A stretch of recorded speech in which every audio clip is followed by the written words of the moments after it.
Hi, Shelley and Emily. Welcome to my critical reflection of peer supervision. I first of all would like to acknowledge the traditional owners and the land that we meet today. I'd like to pay my respects to emerging past and present elders. Okay, so yeah, peer supervision. I found peer supervision really good. I was paired with Thea and Molly, which was really good. I found it was a really good, like a safe place that we could all like chat about our placements and the struggles and the good things as well that we found throughout our placement.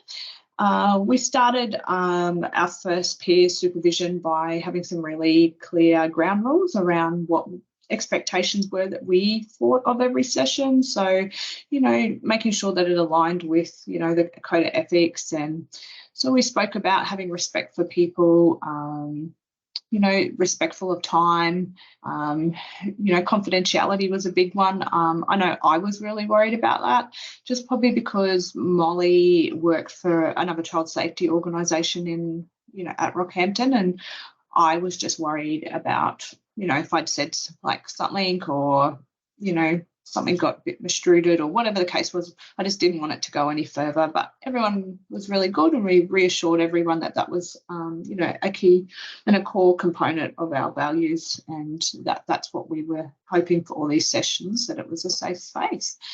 And then we spoke about self-determination, respect for person, and then we gave pretty much a brief overview or context of what our placement was, so what we were all doing on our placement.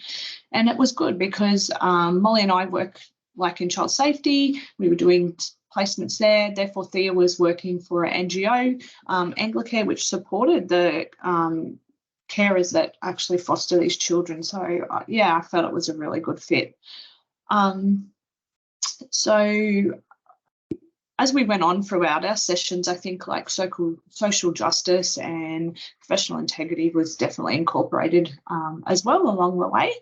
There was a lot of ethical decision making that we were discussing, some unethical things that were happening around practice.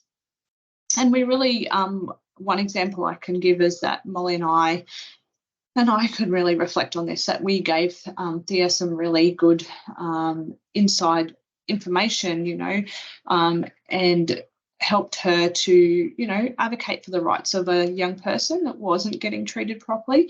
And I felt like it was a bit of an anti-oppressive approach. So, just giving Thea that power, I suppose, or that knowledge to have that power to go back and say, actually, no, this is not okay. And just giving her that channeling of,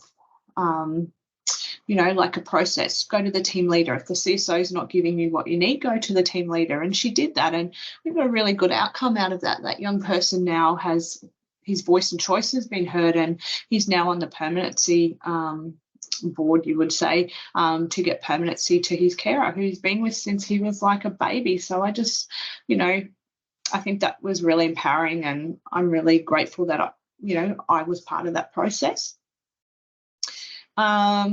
And so, I think along the way too, it just built everyone's confidence and, and just our practice knowledge, and also, what type of social worker we wanted to be, and our values, and what theories we were bringing to practice and stuff like that. So a lot of theories that we regularly, touched on was, your strength-based, your systems theory, your social theory, attachment theory, and also your narrative theory. And then the approaches that we used a lot were your trauma-informed and your crisis intervention.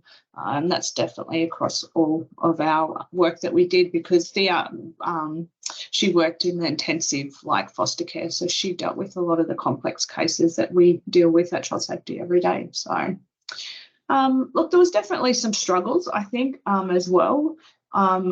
I definitely, my first one, if I reflect back, my placement didn't really start to the way that I wanted to. And so I had a lot of struggles around that. And I felt like I couldn't really bring a case to the first session. The other two had that, but I felt this was more important for me because I wasn't in a good space. And so they gave me some really good like just information and propped me up and just made me feel really empowered to go and, you know, make decisions for myself and go and advocate for my rights. So, and then to like another struggle, like session 2, you know, we got a bit off track because then we were like, we'd done session 1, we come back and we were all so excited. Oh my gosh, we've got so much to tell. And then we just had to like woo back and get back into our roles and everything like that. So, yeah, and I just, I just felt really empowered by the whole like process in general. Actually, I just felt that, you know, we all sort of you know, just giving my DV information across to Molly. There was times where she was struggling because she'd gone across to the